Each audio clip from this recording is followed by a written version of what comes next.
they think every exposure is worth $100,000. And unfortunately, I have to share that our brands get 2,000 proposals a month. Now there's social media, there's bloggers and vloggers, and do a campaign with them and see how much they charge, and you've never heard of them. Is having a filmmaker understand it's not worth $1 million. It's not worth $500,000. With independent films, there are challenges with getting the fees that they truly deserve. My name is Devery Holmes, and I own an agency called SparkAM Marketing. And we specialize in branded entertainment and developing integrated marketing campaigns for brands. The best time for a filmmaker to come to us is when they're in pre-production. So we can look at the script and we can determine what the best opportunities are for the brands we represent. And there are times when I actually represent the studio, like Focus Features. And we're trying to put the best brand partnerships together that drive the creative, but sometimes a few changes to the script can add to the support a brand will offer. You know, it's interesting. Cast is always very important. The story and subject matter, is it appropriate for the brand? I work for a lot of spirits companies and malt beverage companies, and 73% of their advertising spend has to go after a legal drinking age audience. So right away you figure, are you in the right place for your brand? And then, are we meeting a need that the creative has, the filmmaker has? I remember Minority Report.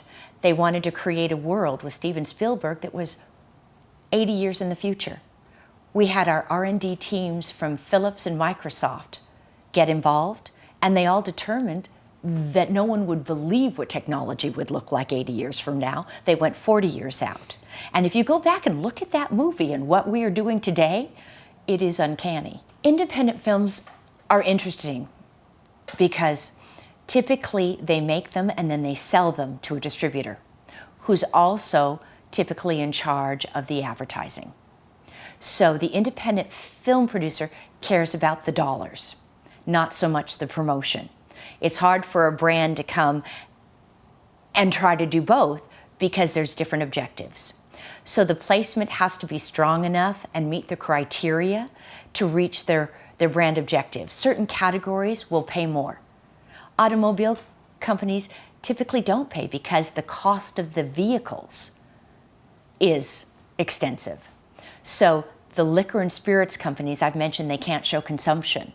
A new launch, you know, whether they're augmented reality headphones, something that people haven't seen before, and they need that platform, almost a Super Bowl platform. If you get the right property that's going to reach a wide enough consumer base, you'll put your dollars there. Filmmakers, their property is part of them, and they think every exposure is worth $100,000. And unfortunately, I have to share that our brands get 2,000 proposals a month, and the bigger brands even more than that. So even getting them to read your proposal is challenging. And then you have to look at their marketing mix. And the wheel that used to be traditional print, above-the-line television, you know, now there's social media, there's bloggers and vloggers, and do a campaign with them and see how much they charge, and you've never heard of them. But they know their consumer cares about them greatly. Experiential, screenings, pop-ups, PR. There's so many more places they have to put their dollars that is the biggest challenge, is having a filmmaker understand it's not worth $1 million. It's not worth $500,000. For a Flow Rida video with a hands-on porridge for a Seagram's, we got a nice fee, but nowhere near what the numbers would suggest you could get. And it's just that the brands have so many places they have to put their dollars. With independent films, there are challenges with getting the fees that they truly deserve. And the issues become, they can't guarantee a release date because they don't know where the distributor will put it on the slate. They have budget that usually in October is determined for the following year. Not in all cases, but in many. So if you can't guarantee it's going to come out next year, they can't put the budget aside. If it's 2 years from now, they'll say, well, great, come back to us in a year when we know what our 2019 budget is. We've just finalized 2018. And then you also run the risk of not knowing what the new production is going to cut and keep in a production. So they invest a lot of time without any guarantees or control over what the actual placement is. And that's concerning in terms of how much budget you put towards it. So my recommendation always is to put a reasonable fee deal that meets the criteria with a contract that protects them. Again, if they don't meet the criteria, then you don't get the fee, and you can separate what's a verbal worth, what's a hands-on worth, what's a consumption worth, what's a billboard or a bus raft or a taxi cab header that's in a hero placement. There's lots of ways you can craft it and protect yourself, but then try to get their promotional support when you take the program to the distributor. When you look at putting brands into a feature film, an independent film, you have to realize that if you compromise the creative, everyone loses. Pushing a brand message or commercial is not entertaining.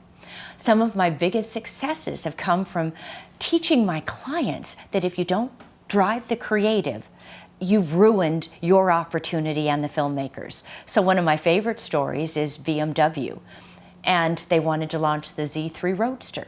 They came to our agency that represented them, and that was Norm Marshall and Associates. I was president there for 12 years, and said, what have you got? And I said, James Bond. They said, that's not possible. And I said, let's see.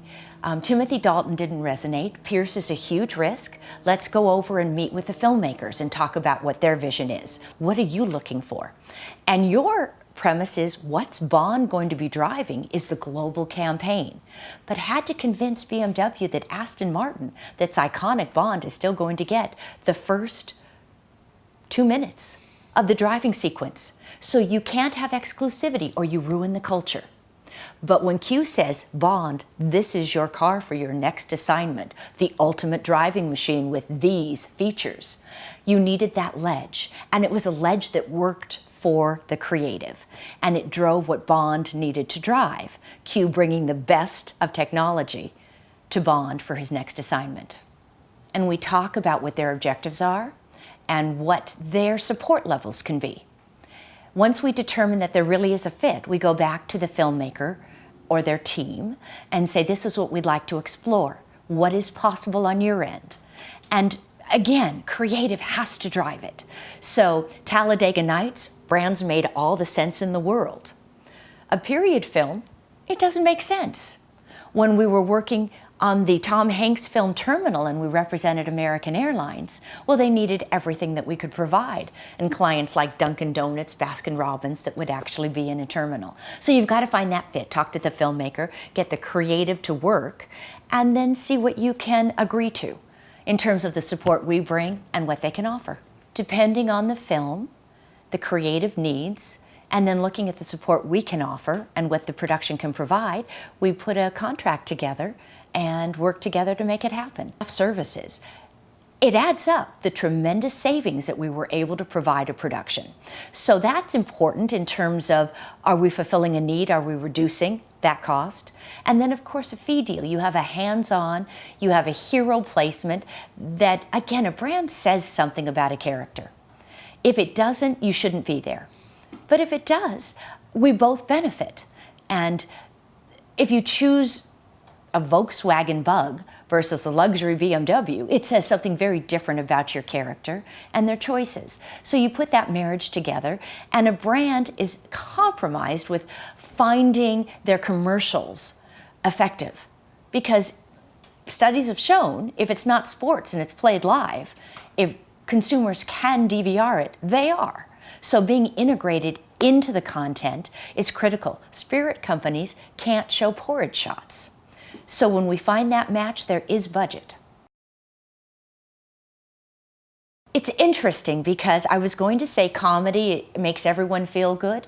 Comedy doesn't resonate internationally. when we were working on Austin Powers with Mike Myers, and we sat around the table, and Mike came up with the line, "Get your hand off my hiney, baby," and we made Jeopardy for 200. It worked brilliantly domestically, but internationally it was a stretch, and it was a genre that doesn't translate to every country in the same way. So I say a dramedy, depending on the brand. When I'm going after the convenience store male audience, something a little raunchier is going to resonate more than a family film, right? So it depends on who your audience is really what I'd say. I've represented almost every category, from head blade, which is a head shaving device for men that choose not to have hair. But UFC is their audience often, and they do a lot of work with that group. So it can be used as a weapon. So they aren't sensitive to R-rated placements. They just want to get their name out there and be aggressive. And so it can run the gambit. Dyson became a vehicle to solve a crime on a CSI episode because the technology was so brilliant. Or when you look at American Airlines and we're filming all night in an airplane and they've got to figure out with a Home Alone how Kevin could get on the wrong plane and it not be the airline's fault. I don't think I've ever worked so hard in my life, but we ended up working on all three after I said to them nicely, please go to any other airline. This is the airline that can't reunite a mother to her 8-year-old son. Here are their numbers. And they said, what will it take? We need O'Hare during Christmas. Now that was unexpected. No one gets to film at O'Hare during Christmas, but they did. Most of the time our clients prefer not to pay a fee, but to put a significant advertising spend behind the movie because the brand objectives meet and align. Right now we just finished a global TCL Justice League campaign. And Hero for All was a wonderful statement for TCL to wrap their wonderful products around and message accordingly. The studio benefits because in Jakarta to, Brazil, and all over the world, they might not have the strong advertising support, but brands can fill in the marketing calendar and really reach an audience that it would be difficult for the studio to reach on their own. That there is a cost associated with, but it was so important to grow the business and the awareness. So it depends on your objectives, but yes, brands are putting significant dollars, sometimes launch dollars, into a media opportunity. The integration industry in the last 5 to 10 years has changed significantly with the advent of social media and how quickly and efficiently brands can get their message out without waiting for a movie to come out a year later or 3 months for a TV show to come out. So that's been a change. DVR penetration, the consumer's ability to not watch a brand message has helped the media agencies monetize the effectiveness of a placement embedded into content in a meaningful way that brands have moved significant dollars out of traditional advertising into that. So that's been a huge change. And then of course, streaming services. Our challenge is Netflix won't give you any numbers. They will tell you everyone's talking about the show, but the Nielsen model, is broken.